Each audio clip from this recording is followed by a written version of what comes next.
อ้ลังนี่โอ้โอ้ยนึกว่าป้าซะดอก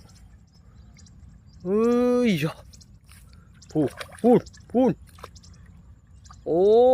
ตุ่มสัวเลยรอบนี่หมานแท้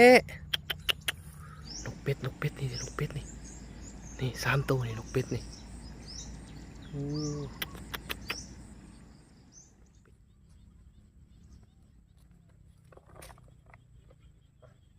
กราบทักทายสบายดีพ่อแม่พี่น้องสบายดีครับบรรยากาศตอนแรกนะตอนนี้บ่าวอาทิตย์ก็อยู่ทงไฮทงหน้านกกระตุ้มอยู่ทงไฮทงหน้าตอนนี้บ่าวอาทิตย์มาหาเลาะใส่เบ็ดคือเก่าพี่น้องเอ้ยเบ็ดเอามาอยู่15 ลังเบ็ดนี่แล้วก็เหยื่อเขียดอีโม่คือเก่านะแต่ว่าบ่ฮู้ว่าสิมานหรือบ่เนาะยันเหี่ยวคือเก่าบ่จักเพราะว่ามันบ่มีเหยื่อนะจักสิเอาเหยื่อหยังแถวนี้บ่คืออยู่บ้านเฮามีเหยื่อขี้กระเดือนนะเหยื่อใส่เดือนใส่หยังน่ะอันนี้บ่มีนะเห็นบ่นกพี่น้องนกบินมาจับเตรียมเขาจับเลยเตรียมสินอนนะผู้มีเสาไฟฟ้านกอ่ะพูด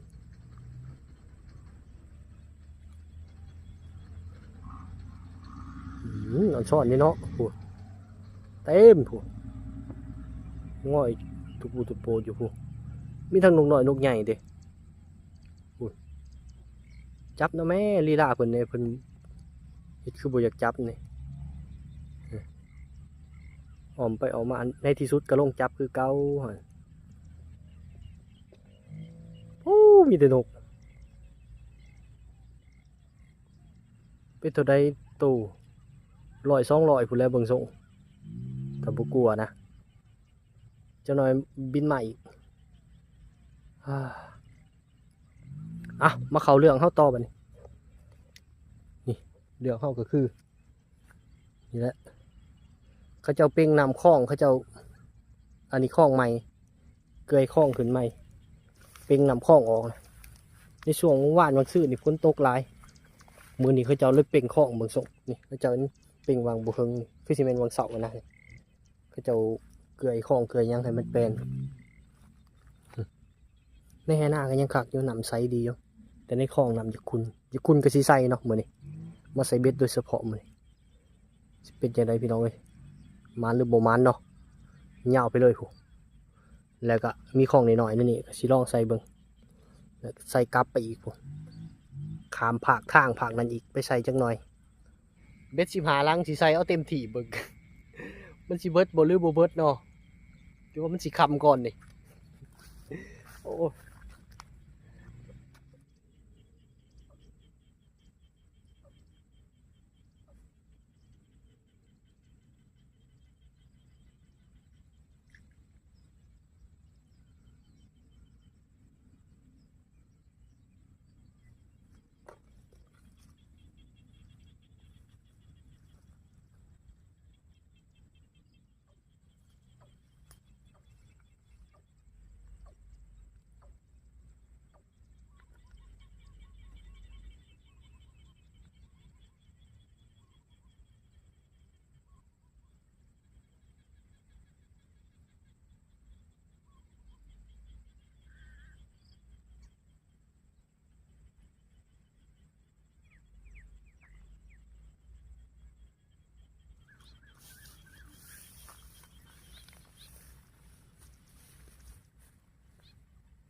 ว่าสิมาใส่ในคลองนี่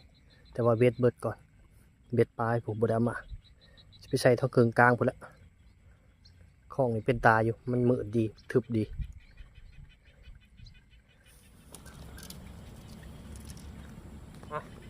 ลังนี่อาจสิเป็นลังสุดท้ายได้มื้อนี้เนาะที่เฮาสิได้ใส่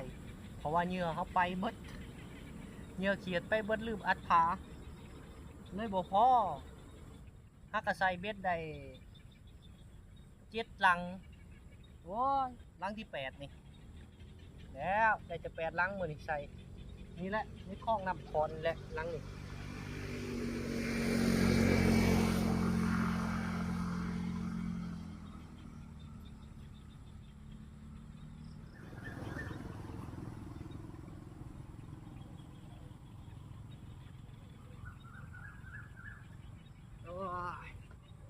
เบิดแล้วเหลือแต่ซ้ำนี่แหละเบ็ดกันเบ็ดถ้ายังอยู่บ่เป็นเหลือแต่ซ้ำนี่เหยื่อเบิดแล้วเหลือแต่เบ็ดบ่ได้ใส่แล้วทุกคนจะเป็นไปกลับก็มืดก็มืดแล้วมื้อนี้บ่อยากมีแววไปได้เด้อมื้อนี้เพราะว่าเขาใส่เบ็ดแต่คลองเดียวหั่นนะมันบ่ได้คลองอื่นถ้าว่าคลองนี้บ่มีปลาก็คือบ่มีเลยนะคือบ่ได้เลยปลาเนี่ยถ้ามาลุ้นกันตอนมายามกับถ้าว่าได้มาถ้าว่าฝนบ่ตกนะถ้าฝนบ่ตกเขาสิมายามถ้าฝนตกแล้วก็แล้วนะสบายดีพี่น้องสบายดีตอนเสาร์เนาะกันในช่วงตอนนี้ก็บ่อยากเสาร์ปานใดแหละได้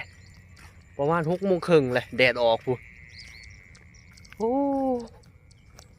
นอนลืมตื่นพี่น้องเอ้ยตื่นสายมื้อนี้6:30เลยจะได้ออกมาแต่บ้านเพื่อสิมายามเบ็ดนี่โอ้โหโมงปลุกเท่าไรเถื่อบัวตื่นนะอยากหายโมงอีกเอามาลุ่นกันมาลุ่นเบ็ดไปน้องมานี่นี่ใส่เบ็ดปลาไหวเมื่อวานนี่เขียดจนเคินไปเลยลังแล้วก็บุถึกบุถึกยักลังเลยใส่อยู่ของผม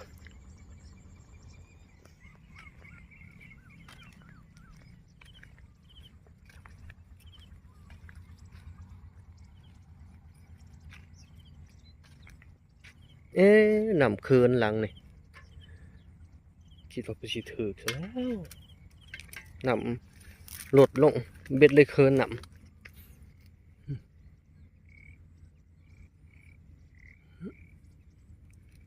โอ้ยเนาะ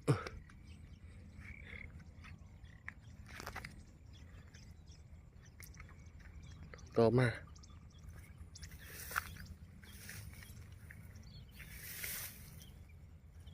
ลังนี่ก็บ่ถือคือกันเงียบ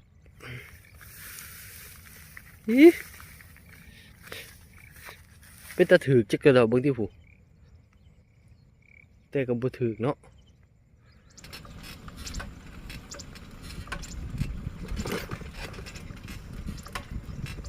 โอ้บรรยากาศทงหน้าคักเลยรถกระเพาะพี่น้องเอ้ยดังแกกแกกถูกนกหน่อยในขันเบิ้งซูมไปให้เบิ้ง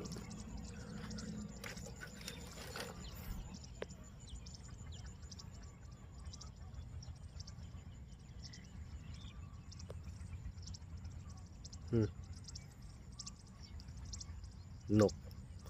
มีแต่นกตัวใหญ่ๆโอ้ยเห็นอยู่บ้านได้แนวดี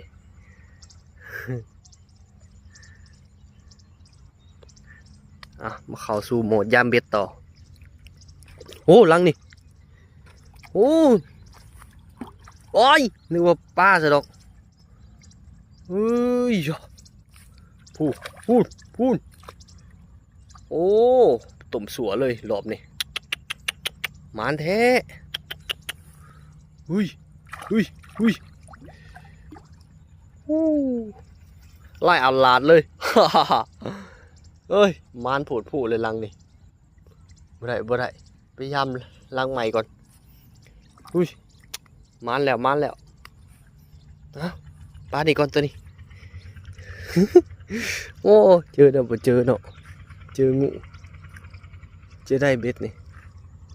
มิดหลังนี่บ่ถือเห็นแต่นกกับวินเขาเบ็ดจะบ่ถือเก็บอีก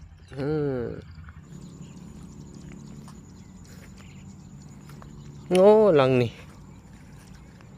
บ่ถือน้ำรูดลงบักลายเคื่อนน้ำสูงเติบพูดนกตื่น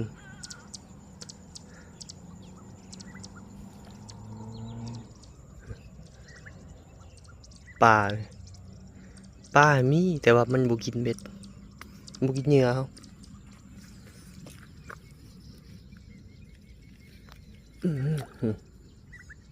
เขียดยังเป็นอยู่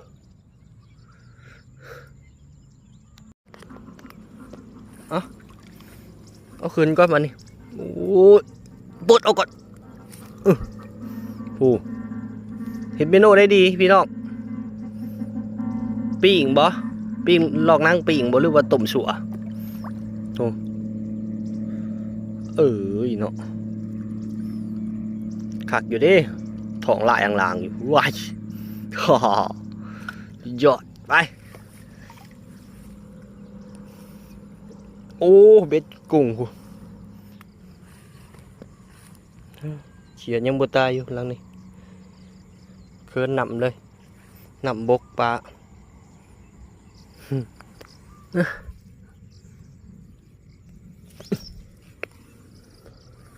ของก็เป็นตามีอยู่ในป่าคืออยู่บ้านเฮานะนำไรมีของเป็นของนั่นเนี่ยบ่เหลือป่าแต่นี่จักมีบ่มีเนาะฮู้แต่ว่ามันบ่ถึงเบ็ดเฮาหรือว่ามันบ่กินเบ็ดบ่ของนี่หยาบไปเลยหลังสุดท้ายถ่ายสุดก็จะได้โอ้ยบ่ถือนำกับบกลงเรื่อยๆโอ้ยเมื่อคืนนี่นำปักลายตอนเสาร์นำบกลงเรื่อยๆบางทีนก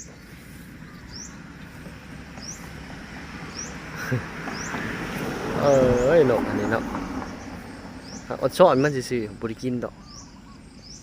นกเป็ดก็มีพี่น้องนกเป็ดนี่นกเป็ดนี่3 ตัวนี่นกเป็ดนี่เป็ดก็มีเด้อเป็ดปองเป็ดหนำเนาะ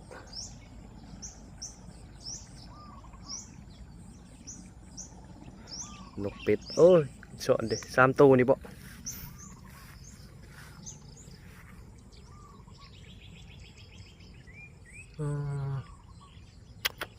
ทุ่งหน้าให้หน้านี่เขาจะบไดดำเลยเขาจะบไดเห็ดเขาจะบไดไทยบไดขาดบไดหวานบไดตกเลยวางเปล่าว่าซะทุ่งหน้านี่วางเปล่าจะเห็นให้วางเขาจะบไดเห็ดปลูกเขาใส่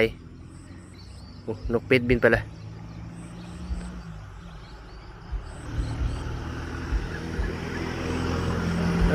เนาะ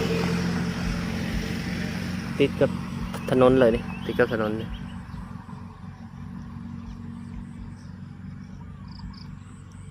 มื้อนี้กับบุมียังร้ายพี่น้องเอ้ย